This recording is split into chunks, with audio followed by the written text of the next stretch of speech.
Dan, I know I look at you and you look exhausted. I mean, you look terrible. And I know for myself too, I'm just run down and I'm just thinking this has got to be the longest week ever. Well, if you think I look bad, I'm looking at you and I'm thinking you look worse than me. So obviously. Yeah, well, it's been such a long week. It's just got us both ground down, don't you think? Yeah. And it's what day is it today? Yeah, it's Monday. Yeah, Monday. Yeah, I was talking with my other friend, Dan. Okay, he's imaginary. The cat's out of the bag. The one here. other one. Yeah, my one other one, he's imaginary. So Yep. yeah, I was talking to him and he was just saying he's just run down. He says it's Monday and he doesn't feel like doing anything. He's got a whole week of work. And I said, I feel the same way. I don't know, maybe it's like the heat or something just sapping us of our will to go on. And then did you turn away from the mirror after you had that conversation? Yeah. It's like I told you, I'm a sole proprietor. My boss is a jerk and my one employee is lazy. Yes, it's but I know the feeling. It doesn't feel like a Monday. It feels much later in the week. And I don't know what it is. It's just everything is busy, dragging and just dragging out. Yes, I have no energy and I got so much to do. I got repairs on all 3 of my trucks. I got to get my daughter's car ready for next school year. We've been buying furniture for her, so we've been zipping all over town. You know, I got to take my truck to haul stuff back to the house. It's just tired, Dan. Yeah, just a lot. Like I said, you look like you are under stress. Yeah. Well, you look terrible. I mean, I can't hardly even look at you. That is the first time I've heard those words mentioned about me. Yeah, you just looks like you fell out of the ugly tree, Dan. Yeah. Jeez. Yeah, so we're going in. We're in the depths of summer, and our grass is still growing. We've had some rain that has come through, so we got to mow the grass, which is a waste of time. Talk about worthless hours on a machine, a lawnmower, huh? No. Why is doubt. it we can put robots on Mars, but we can't get a grass that doesn't grow? We don't have that, but we do have robots that will mow the grass now. Yeah. If we had a robot that mowed our grass, it would last one day and then it would disappear. It would be in the back of a pickup truck heading out to somewhere. I was looking at one and the cutting width was 7 inches. And I was like, good Lord, that's going to take weeks to get my lawn done. Yeah, really. Yeah, 7-inch cut path. Like, holy moly's. But I suppose if it just went all day, you know. Do they really work? I guess they do. I don't know. Oh, my neighbor has one, and his lawn always looks cut, no matter when. Oh, wow. It's like, but I see that thing out there, you know, various days of the week. It's doing one little section one day, and then must go recharge and does the next section the next day. And yeah, I'm thinking about one. So we have a friend, Bob Nelson. He was telling me, this was a few years ago, he had a robot lawnmower and he would just let it go and it would just mow the grass and it would put itself away, you know, to recharge. Yep. He said he came home and it was gone. Someone stole it right out of his yard. And he was, little did that thief know that it has a tracking device in it. Yeah. And they found it. You know where it's at. Yeah, it was a member of the community had his lawnmower in his garage, and they went over there with the police to get it. Isn't that hilarious? I wonder if they thought they would like just take it for a day and then reprogram it so like each day it would leave Bob's house, go down to their house, and then, you know, mow the grass and go back. Maybe they were trying to do something like that. They were just gonna temporarily hijack it, then send it back. He had told me I need to get one. He says they work. He says they're for real. And I was like, I don't know. I don't know if it will work in my yard. When you mow our yard, you have to wear a mouth guard because you'll break your teeth. From That's how mine hitting is all the as well. holes and all Yeah. the yeah. It's so rough. Oh wow. Yeah, I've been looking into possibly one because they've come a long ways, and I've seen a few that are pretty decent looking. I don't know again how they would do in my lawn, and I have two dogs dropping landmines all over. I don't know how they deal with that. Yeah, your lawnmower would go on strike. It would refuse to mow your grass. Okay, so Dan, being a YouTube influencer, No, I get I get a lot of spam emails. I don't know if I should call them spam. They're legit. People wanting me to showcase their product on my channel. And some of them are enticing, like I've had some solar opportunities. I've had robot lawnmowers, believe I it or have not. too. That's where I was looking at all of them. Uh-huh. And it's funny though, 90% of them are Chinese in origin of the Amazon products. Yes, I'd say even And it's higher, probably 98%. yeah, it's not like I get an email from Husqvarna saying, hey Joe, will you use our X1 experimental chainsaw on your channel? Never get anything from them. I'll get a email from a woman named Brenda or Lily, Martha. and it's Yes. Yeah. terrible. Yeah, terrible grammar. And and then they'll have like their hometown, like Sichuan, China, and the company is like Zhang Chao, and they got all kinds of products. And you look at them, it's kind of like those chainsaws that look exactly like a Steel or a Husqvarna, but they're not. The They're clone saws. Yep. the clone saws, and that seems to be. I guess that's been going on for a long time, but is it becoming? Are they getting more and more? I don't know, involved with like our kind of machines.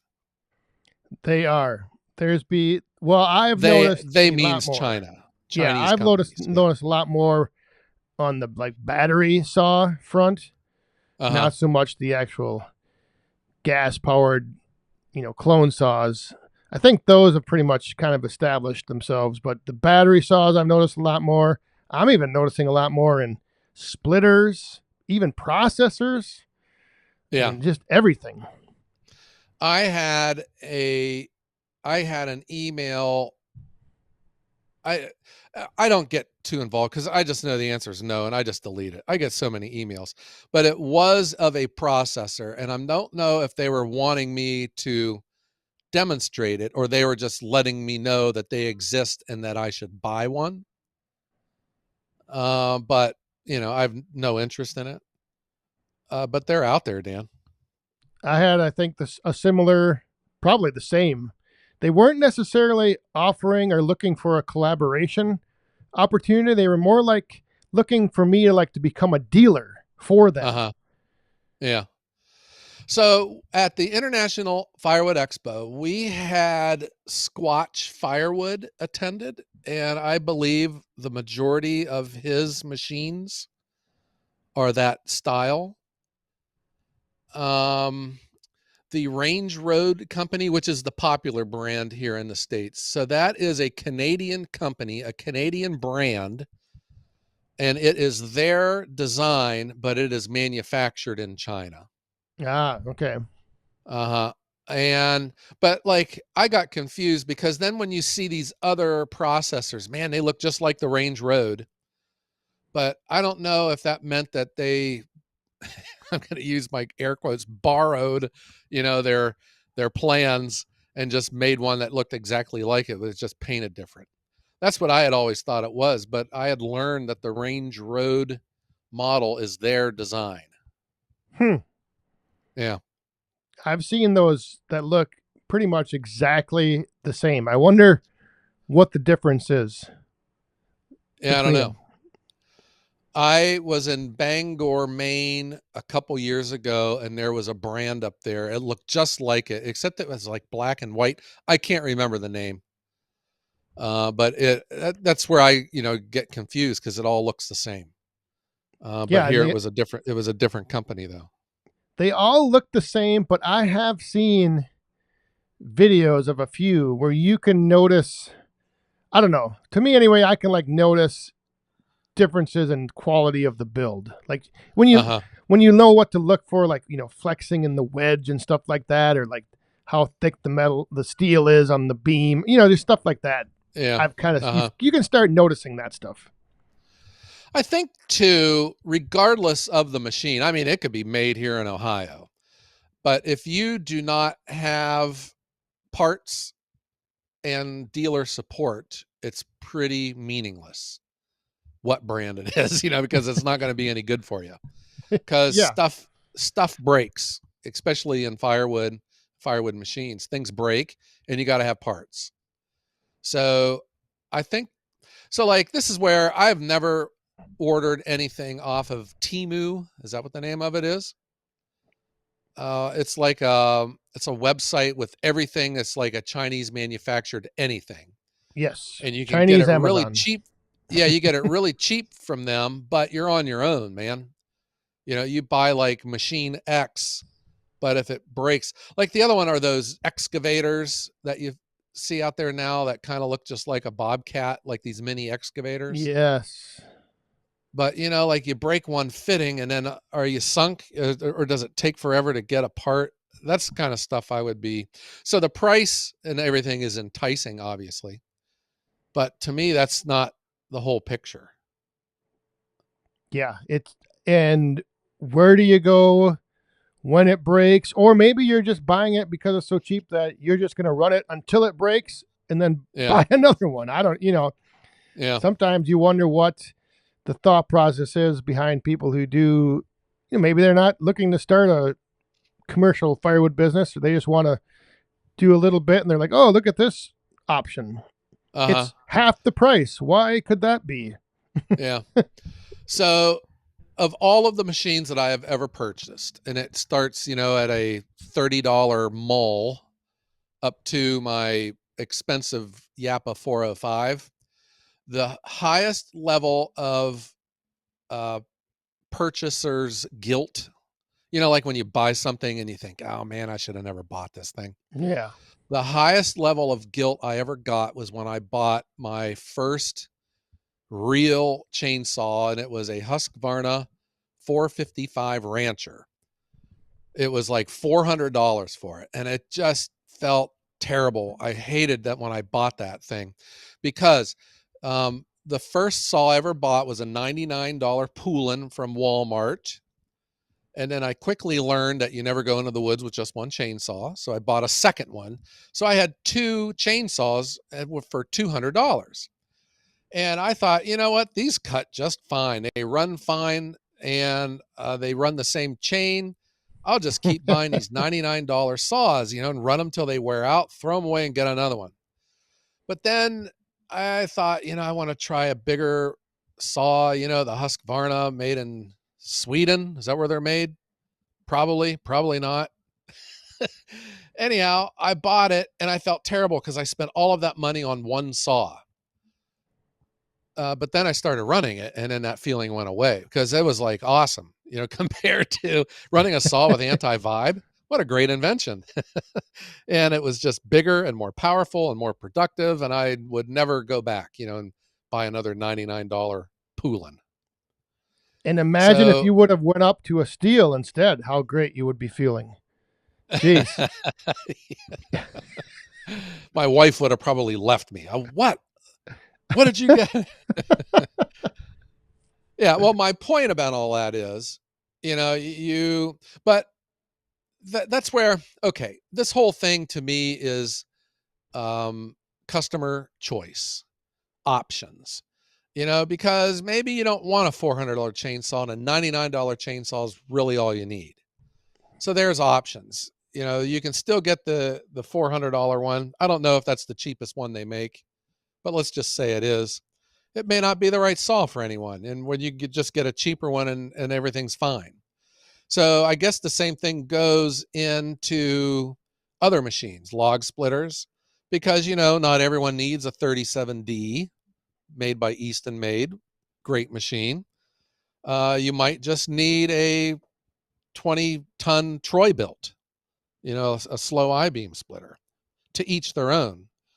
But I know a lot of people get upset and start throwing rocks at Chinese manufactured machines. But to me, it's just consumer choice. Choose what you want. Choose what you need. I think another thing that kind of rubs people the wrong way is that the Chinese machines, they're like you mentioned earlier, they're an exact duplicate. They're just a copy of every. So they just are taking something that was innovative, developed, and designed by someone else, and they just copy it. Yeah, Yes, yeah. I that don't know. that is true. Uh-huh. Yeah, I see there's some like new style vertical splitters coming out. Man, they look kind of familiar Yeah, yeah, yeah. You notice to me. it's like, wait a minute, that looks Yeah. exactly like some other vertical splitter I've seen. Yeah. I'm not defending anyone here, but I'm also saying too, like people are going to throw rocks at Chinese manufactured machines because they copy other people's designs. But I mean, that's been my big criticism of modern capitalism here in the United States is that that's what everyone does. Everyone copies someone else is doing something really good and you copy them. All your retailers all look alike. Yeah, all the cars made, they all look alike. All the airplanes, all the appliances, everything looks exactly the same. It's like brand name doesn't matter anymore because everyone copies everyone else's designs. So here, the Chinese manufactured stuff, they copy everyone's design. And I guess this gets into like the patent infringements. That's a different topic, but you know, some of them now looks like they're even painting them the same. the colors are very similar as well. Yeah, Uh it's huh. you'd have a hard time, I think, telling the difference between the two unless you were to run them, and I think that's where Right. you really would notice a huge difference. Yeah. Uh huh. So I had on my channel about a month and a half ago a Range Road processor. So is it's manufactured in China and they're not bashful about it. They're just saying that's what it is and it's consumer choice. But it works and you get the processor with an outfeed conveyor and a log lift. And the whole unit, I think, is under $10,000 as we say this here in July of 2026. And it works fine. And I think if it was right for a person, I think it would be a very legitimate purchase because you also have multiple dealers. There's one in Southern Ohio, there's one in North or Southwestern Pennsylvania, at least in my area. So if you break a part, you can get a part for it. But when you then run a Yappa, like their smallest processor, the 315, it just blows it away. But it's also like 3 times as expensive. Yeah, there is that. Yeah. But again, that what's that saying? You get what you pay for, or buy once, cry once, or something. Uh huh. Yeah. Yeah. So Yeah. there But you go. then, but I mean, if you're the consumer, you probably already know that and you're good with it. Yes. Yeah. I could see if I were just heating my house with my outdoor wood boiler and I would get a reasonable, reliable supply of skinny firewood poles, maybe 3 or 4 truckloads a year. I think that machine would be great because It's not as expensive. You keep all your money in your bank, and it's productive enough. Productive enough, right? Enough to Yeah. meet your needs. Yeah. Yeah. So if you bought the Yappa, you could be done and inside on the couch watching TV while you're still getting started with the other one. But but you also, the one thing that you couldn't do when you're sitting on the couch is to count all of the money left in your bank account, because it's gone Oh, because you yeah. spent it on a machine made in Finland. Yeah. Yeah. But performance wise, there's no comparison. None. No. And that's usually the big thing with, even with, all the way back to the clone saws that we started on. I mean, I I know people say they all cut the same, it all cuts the log, but when you compare Husqvarna and Steel to the clone saw Uh-huh. of their models, I don't know. I can notice a difference. Yeah. I've never run one. Yeah, it's. Yeah. I mean, you can just tell. I can anyway, but Uh-huh. That's because you're a there you go. chainsaw It's all snob. consumer. It's all the opinion of the consumer. I mean, if you can buy a clone saw and you can think it's the greatest saw ever, and there you go. You're entitled to that opinion, Uh-huh. Yeah. and it ain't gonna hurt me any. No. Yeah, it just feels weird for me even talking about this, without being overtly negative, because of where I grew up in the Mahoning Valley. We've been screaming about this for 50 years from the mountaintops about exporting production offshore. Back then it was to Mexico where all of our steel mills were going, Yeah, and now everything's in China. But I don't know. We've lost that fight. So that's why you don't hear me complaining about it anymore. yeah.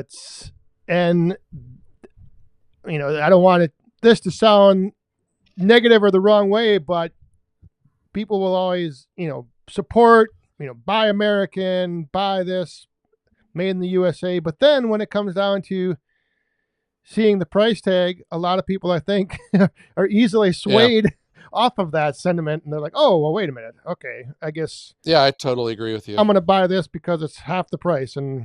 But still, buy American. You should buy American. I'm just not going to. Yeah, right. Yeah. People are very fickle with that.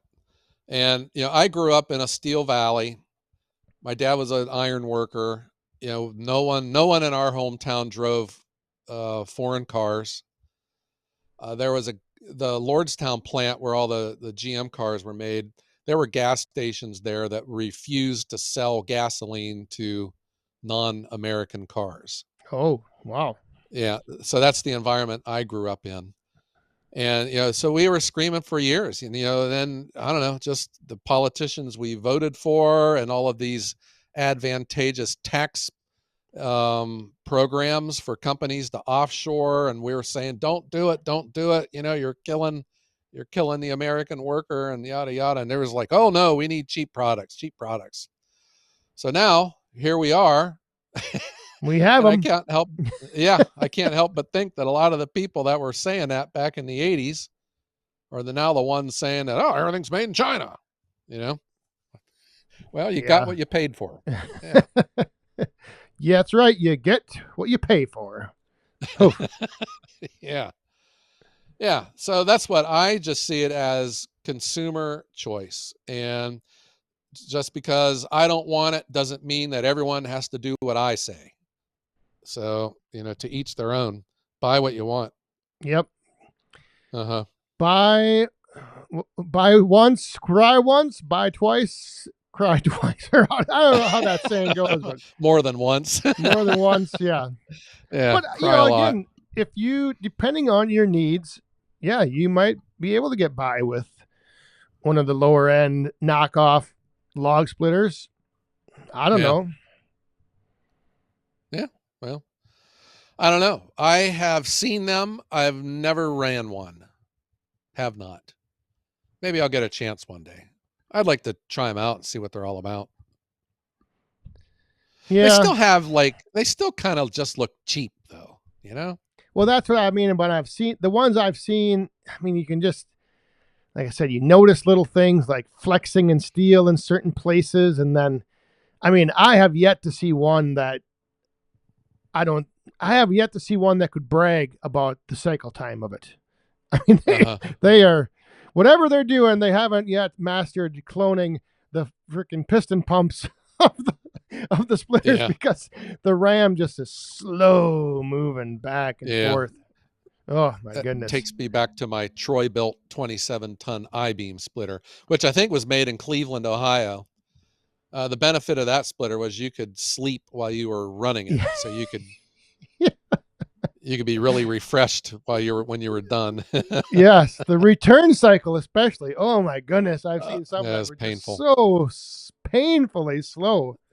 Yeah, but that's really for a lot of people. That's all you need. Yeah, I got mine. It was because I had bought a big chainsaw, and a bigger chainsaw means bigger wood, and I had to start splitting it. And some of these logs were too big, you know, yeah. and my log splitter could go horizontal or vertical the other way, And that way. when you break it down, what is the rush? If you're just a homeowner splitting Yeah, on a Sunday afternoon, what's the rush? yeah. Well, I still say that too as a professional firewood delivery service. People say, "Oh, you're taking too much time doing that." And I was like, "What's your hurry? I know. Why am I in a hurry, man? I, I'm I get it self-employed. all the time. I'll Yeah. take my time." And I mean, you're a hobbyist. You could got all the time in the world for you. Yeah. Why do I need to rush? This is Yeah. my leisure time. This is time I want to take more time doing this because I enjoy doing it. Right. All right, Dan. Well, I don't even know how we got on this topic. Oh, I all don't these know. emails that I get. These emails, Dan, I've gotten requests to demonstrate wallpaper, You should toilet definitely do brushes. that. Yeah, toilet brushes, honey, um, uh, just like cameras and tripods, just shoes. Well, I will say I have been doing a little research into all this because I saw an interesting topic about that, the explosion of collaboration requests. And now the collaboration requests are becoming a higher potential of being actual scams and people Yeah, trying to hack your account. I could see that. So I am always real leery. I mean, I'll read the email, but yeah, I'm real hesitant about ever replying or asking if I can. They all Yes, that come. sounds great. Yeah, they all come with an Amazon link to show their Amazon store to show the product. But you know why that is? Why is that? Because when you click on the link, that sets the cookie for the next 30 days. If you buy anything off Amazon, they get a commission. Oh, oh well. Yeah, well, heck, how else am I going to find it if I don't click on it? Well, that's what I'm saying. Like, you can set an Amazon cookie that will stay in your browser that if you buy anything off Amazon, they get a little kickback from it then. Oh, okay. So that is All part right. of another scam that goes on. Yeah, I That, could go that for gets some. you either. That gets you one way or the other, Joe. Yeah, jeez. I could go for some cookies right now, anyhow. So I'm glad I did. Glad Not I did that click cookie. on Not that it. cookie. Yeah. Okay. Well, Dan, I think I'm going to go get busy opening up some more of these emails and enjoying some cookies. Yes. Go check what collaboration opportunities are out there. I really think though, Collaboration. I think the inside of that shipping container of yours could use some new wallpaper. Yeah. So I think you need to. Then I don't ever get. I never get a request for something cool that I could use. Like like a Maserati, or I don't know what else could I use. I mean, what the heck? There's nothing ever like it's like holy cow, I'll do this. Yeah. I mean hundreds of solicitations, Yep. hundreds. One I day probably you'll get every it. morning I open my email, there'll be like 20 of them in there. Yeah. Well, one day you'll see that thing that you really want, Yeah. and then you'll say, "Well, wait a minute. I don't know. These strings that are attached, like, Yeah. actually doing all the stuff they want. I did have the one they wanted me to do their power tools. They're going to send me all their power tools, and I was like, heck yeah, let's do it. But then I had to sign this and that, and Yep. this. They wanted. I was like, nah, I'm not doing it. Yep. Submit your Whenever video I for do, review. yes, and that's Yeah. another thing I refuse to do. I will not. My video is my video. Yep. Yeah, Dan. Well, just like all of the emails, this could go on forever too. So maybe it is time that we strike up the band. That sounds great. Strike up the band, and thank everyone for tuning in to the Woodhounds, the #1 firewood podcast in the world. Yeah. And let's tell everyone out there, Dan, to stay safe with your emails. I don't know. And be sure to purchase American made. or Canadian. Or whatever you want. Yeah. Or buy whatever you want. And have a great day.